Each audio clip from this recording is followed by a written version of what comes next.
Good morning, guys, and welcome back to the channel. I'm working on the shipping container today. Almost finished with where I want it on the exterior. So recently just installed this vent. This is I think it's like a 14 by 12. I don't think it's a perfect square. I don't know, I'd have to measure it. Got it from Home Depot, and the nice thing about it is it has like fins on the bottom, so no bugs or anything can get in there. Just cut it out. Started cutting it out with the angle grinder, and then the steel is pretty heavy duty, so it kind of wore the angle grinder discs that I had down to like nothing. And I don't know where my damn little chuck thing is that you need to change the discs out. So ended up using a jigsaw and a metal blade, and that actually worked pretty good. But that one's in. Now I got to, that's the exhaust vent, by the way. This one I ordered specific because you kind of have to. I guess you don't really have to, but this, sorry, I'm trying to grab it here. This is a dry con. They're made by 360 Products. They're online. They're specifically made to go on containers with their shape and everything. So they have ones that will fit into the side ridges, and then like this one, it's meant to fit into the back. So you can see the vent part has a screen.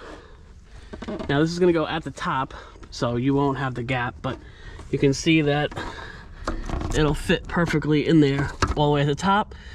It comes with 3M adhesive, and then they recommend that you caulk around it just for extra, you know, like waterproof protection. And then this is gonna be my, whoops, and then this is gonna be my intake vent. So we'll have a nice flow straight through the container, and try to keep it as cool as possible in there. Eventually I'm gonna install one of the RV vents that I pulled off the RV. I'm gonna put it up top. So that way if I'm in it during the day or whatever, and I wanna get some airflow from the roof, we can do that too.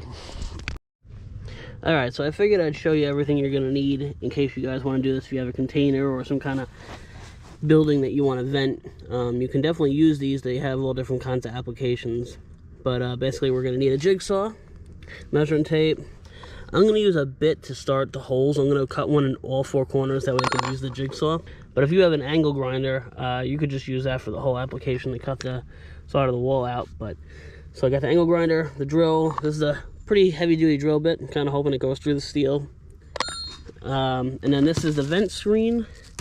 These are our instructions, and then this is like it's not a sanding block, but I think it's more of like a finishing block for when you, after you cut it, you kind of rough out the edges a little bit, and then you wipe it down with rubbing alcohol, and that way it's nice and dry and clean, and then you press your plate on with your, you know, 3M tape.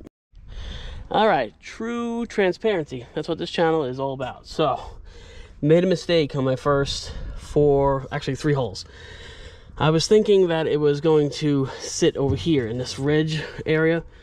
So I started drilling here, here, here, and I was going to put one here and then cut it out. Well, it actually sits in here. So I had to re-drill 4 holes. Not a big deal. I'll take a piece of seam tape for each hole and I'll patch them up, and then I will paint over them so it blends in. But these are all 4 holes. I first started using this bit. This is more of a wood bit, I guess. But it didn't do anything. And then I ended up switching over to this bit, and I had to put a little oomph into it, but it got the job done. As you can see, took quite a bit of oomph, but now we're gonna get the jigsaw out with a metal. Make sure you get a metal cutting blade if you're gonna do something like this.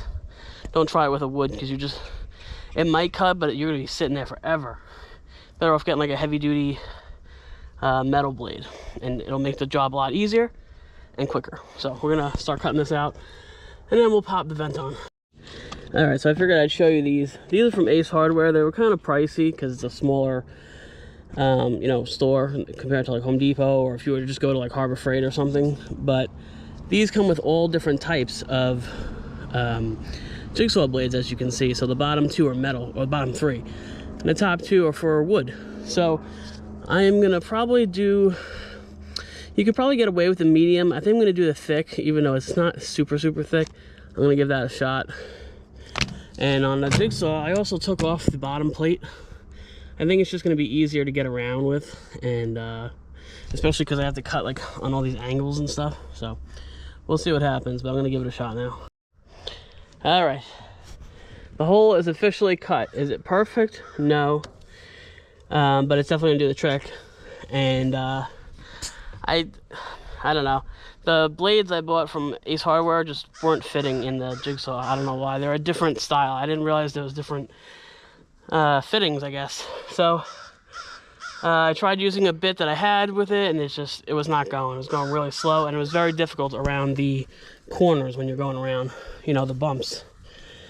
So I jumped on YouTube and figured out how to get the old discs off without a tool, and you can use a needle nose plier, and you stick it in 2 slots and you just twist, and it pops right off. So I was able to change that out, put a new disc on.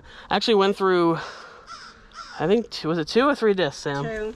I went through 2 discs just trying to cut this little hole. So it's pretty thick steel, and it definitely puts a wearing on the discs, so make sure you have some extras if you're going to do this project. But yeah, this is just about done. Just going to clean up the edges, place the vent on, and then we're going to caulk it. Alright guys, so we want the top of this is the top of the vent. They want it butted up right to the top of this, so we're not going to go all the way to the top, just to the top of this rail.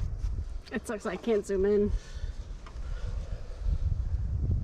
Oh, and you got to make sure that this cutout fits in this slot. We tested it before we took the 3M tape off. Yeah. Let's do the top first and then the bottom. Yeah, just want to make sure I got it lined up.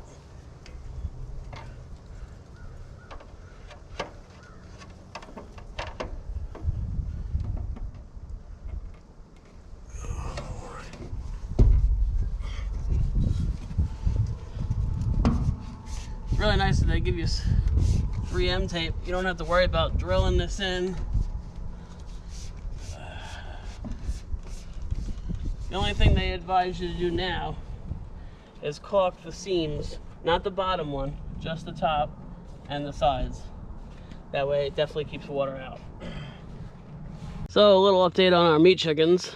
These are Cornish cross meatbirds, if you guys haven't been following us, if you're new here. We got 10 of them. All 10 of them survived. See them looking at me? They're doing really good. They're getting super big, super quick. They eat a ton of food. They push out a ton of crap. They don't smell great, but they're gonna be delicious when they're done. We got about a little over a week and a half till we butcher. And then we have to find room for all these. I'm thinking we might keep 2 or 3 as whole, and the rest I think I'm gonna, after we butcher, I'm gonna cut them up. And I think that's gonna take up a lot less room. We have the freezer, and then we have the Alpi-Cool, our 12-volt fridge. So we can, plug that up and let everything stay cold in that as well. In other news, Cody got a brand new stroller for a very early Christmas present.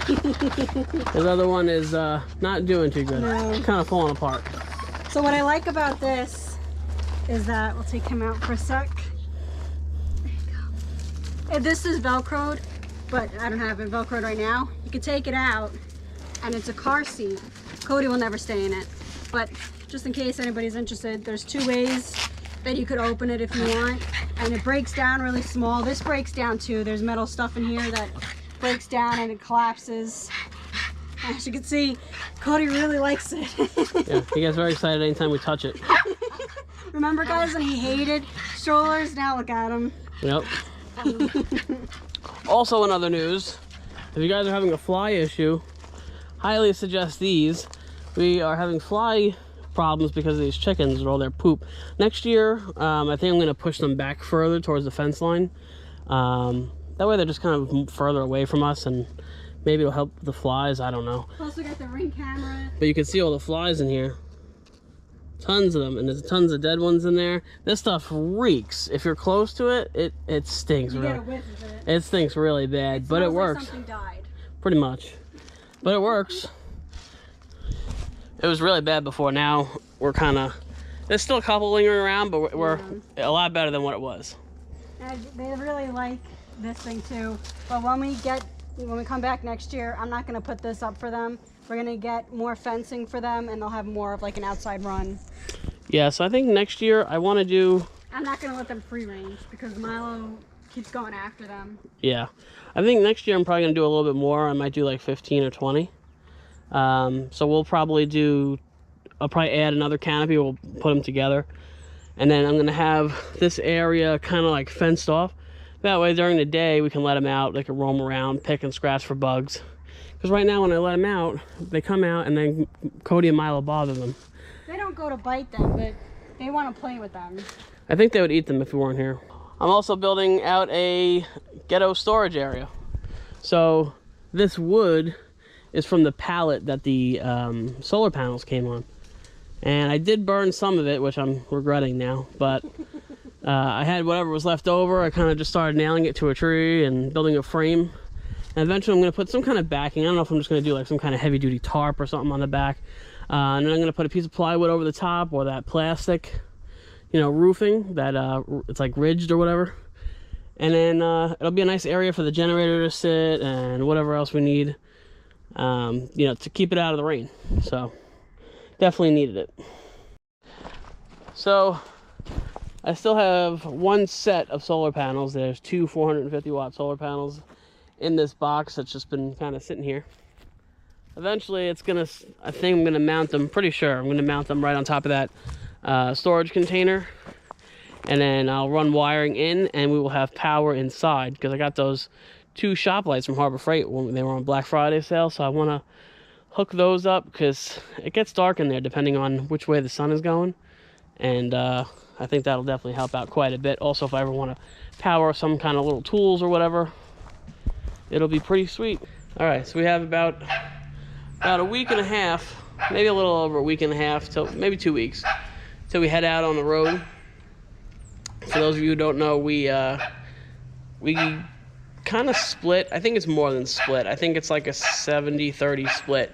We travel on the road full time in our RV, and then we also have this off-grid piece of property here. So, you know, we like it. It's great. It's great for emergencies. If something happens out in the world and we need to get home and have a safe place to be, it's good so we don't have to worry about it. But at the same time, I can only sit still for so long. So it's like, you know, it's great that we could just kind of turn the key on the RV and head out and go see some adventures. So we are going up for Christmas a little bit to North Carolina, and then after that, we're going to head west for the first time.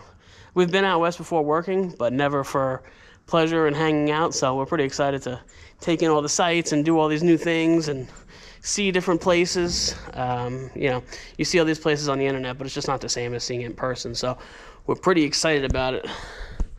But yeah, guys, that's what I got going on in this vlog. Just trying to button everything up as quickly as I can because I don't want to wait till the last day. I do have to get the RV in alignment. I did find a place about 30-40 minutes from me that does alignments. That's the one issue about having such a big rig, is finding places that will work on it. It's not even the length that's the issue, it's more of the height. So you kind of have to go to like a truck place or just maybe a place that just works on motorhomes or something like that. So I found a place like that, so they're gonna do it. $75, killer price, by the way. Any other place I went to for an alignment was like $150. But yeah, so we're gonna get that squared away, wrap up the rest of the property. The last 2 or 3 days before we head out, I'm gonna do the chickens, and then we'll be on the road, guys. So if you haven't already subscribed, I really would appreciate it if you did. We got a lot coming up. There's a lot going on, and we'd love to have you guys along for the ride. So without further ado, I'm gonna let you guys go, and I'll see you guys in the next video. Bye, guys.